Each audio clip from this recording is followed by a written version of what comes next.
अस्सलाम वालेकुम अजीज दोस्तों, आज हम हजरत सुलेमान और मलका बिल्किस का वाक़या बयान करने वाले हैं। एक बार हजरत सुलेमान अलैहिस्सलाम का दरबार लगा हुआ था।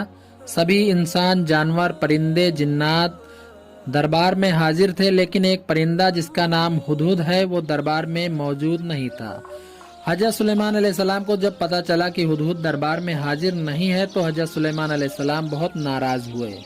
हजरत सुलेमान अलैहिस्सलाम ने कहा कि अगर हुदहुद अपने गैर हाजिर होने की कोई ठोस वजह नहीं बताया तो मैं उसे सजा दूंगा। कुछ देर बाद हुदहुद दरबार में हाजिर हुआ। हजरत सुलेमान अलैहिस्सलाम ने हुदहुद से पूछा कि तुम कहाँ थे? तो हुदहुद ने हजरत सुलेमान अलैहिस्सलाम से कहा, ए अल्लाह के प्यारे नबी, मैंने आज एक सल्तनत देखी जहाँ एक मलिका हुकूमत करती है और वहाँ के रहने वाले लोग सूरज और चांद को खुदा मानते हैं और उसकी इबादत करते हैं। दोस्तों, मैं वैसे तो सभी परिंदे हजरत सुलेमान अलैहिस्सलाम के हुक्म को मानते थे, लेकिन हुदहुद हजरत सुलेमान अलैहिस्सलाम का सबसे ज्यादा खिदमत करने वाला और करीबी परिंदा था। फिर हुदहुद ने हजरत सुलेमान अलैहिस्सलाम को मलिका की हुकूमत के बारे में सब कुछ बताया।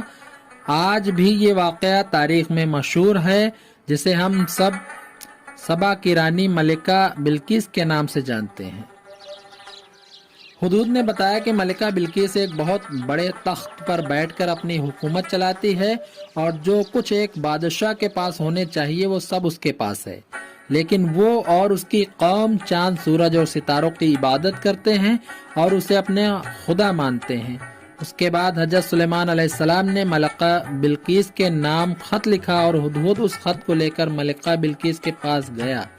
कुरान शरीफ में भी इसका जिक्र है कि हजरत सुलेमान अलैहिस्सलाम ने फरमाया कि ये खत लेकर जाओ और मलिका बिल्किस के पास इस खत गिरा दो, तुम दूर होकर देखो कि वो क्या जवाब देती है। और बिल्किस की गोद में खत को गिरा दिया। जब मलिका बिल्किस ने खत को देखा तो उसने अपने सभी दरबारियों को जमा किया और पढ़ने के बाद कहा कि लोगों, मुझे खत को अल्लाह का नबी कहने वाले हजरत सुलेमान अलैहिस्सलाम की तरफ से आया है और उन्होंने इस खत में हमें अपने दीन को कबूल करने की दावत दी है। खत को सुनाकर मलिका बिल्किस ने अपने दरबारियों और सरदारों से मशवरा लिया तो वजीरों ने कहा कि हम बहुत ताकतवर हैं, हमें हजरत सुलेमान अलैहिस्सलाम से जंग करनी चाहिए।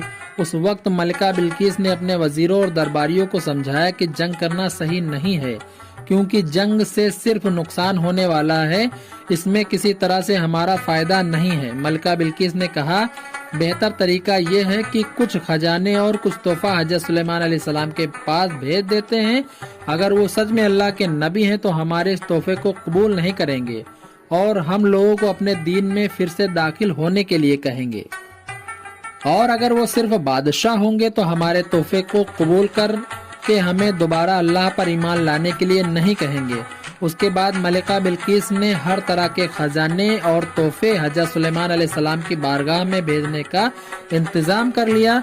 हुदहुद ये देखकर तुरंत हजरत सुलेमान अलैहिस्सलाम की बारगाह में हाजिर हुआ और उन्हें ये सब कुछ बताया। कुछ दिनों के बाद जब मलिका बिल्किस के खादिम सभी तोहफा और खजाना लेकर हजरत सुलेमान अलैहिस्सलाम के पास पहुंचे तो हजरत सुलेमान अलैहिस्सलाम ने मलिका बिल्किस का तोहफा वापस कर दिया और फरमाया कि मेरे अल्लाह ने जो दिया है उसके आगे दुनिया की कोई दौलत और खजाना किसी काम का नहीं है। अजीज दोस्तों, मलिका बिल्किस का तख्त 80 गज लंबा और 40 गज चौड़ा था। उस तख्त में सोना चांदी के हर तरह के हीरे जवाहरात लगे हुए थे।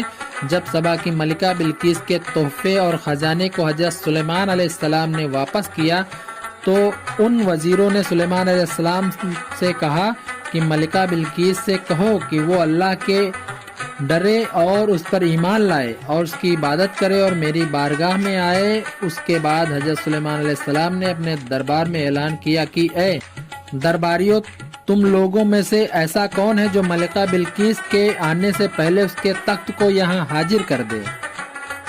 दरबार में से एक बड़ा जिन बोला, हुजूर, उस तख्त को मैं अपनी बारगाह में दरबार में हाजिर कर सकता हूँ, मेरे पास वो काबिलियत है। हजरत सुलेमान अलैहिस्सलाम ने कहा, और जल्दी कौन ला सकता है? ये सुनकर हजरत सुलेमान अलैहिस्सलाम के वजीर, जिनका नाम आसिब था, वो अल्लाह के बहुत बड़े والی بھی تھے، انہوں نے حضرت سلیمان علیہ السلام سے کہا حضور میں ملکہ بلقیس کی تخت کو پلک جھپکنے سے پہلے ہی حاضر کر سکتا ہوں۔ اس کے بعد حضرت عاصم نے اللہ کی عطا کی ہوئی طاقت سے سبا کی ملکہ بلقیس کے تخت کو ملک سبا سے بیت المقدس تک یعنی حضرت سلیمان علیہ السلام کے محل میں کھینچ لیا، اور وہ تخت سلیمان علیہ السلام کے کرسی کے پاس آ گیا۔ وہ تخت زمین کے نیچے سے ہوتے ہوئے ایک پل میں حضرت سلیمان علیہ السلام کے محل میں آ گیا۔ دوستو، یہ ہوتی ہے اللہ کے ولیوں کی شان، تو آج اندازہ لگا سکتے ہیں کہ اللہ کے نبی کی کیا شان ہوگی۔ اس کے بعد جب خادموں نے واپس آ کر ملکہ بلقیس کو سارا معاملہ بتایا جو حضرت سلیمان علیہ السلام نے ان وزیروں سے کہا تھا، تو ملکہ بلقیس حضرت سلیمان علیہ السلام کے دربار میں حاضر ہوئی اور اپنے تخت کو بھی وہاں پر دیکھا، اور حضرت سلیمان علیہ السلام کو یہ دیکھ کر بولی بے شک آپ اللہ کے نبی ہیں۔ اس کے بعد ملکہ بلقیس نے حضرت سلیمان علیہ السلام اور اللہ پر ایمان لے آئی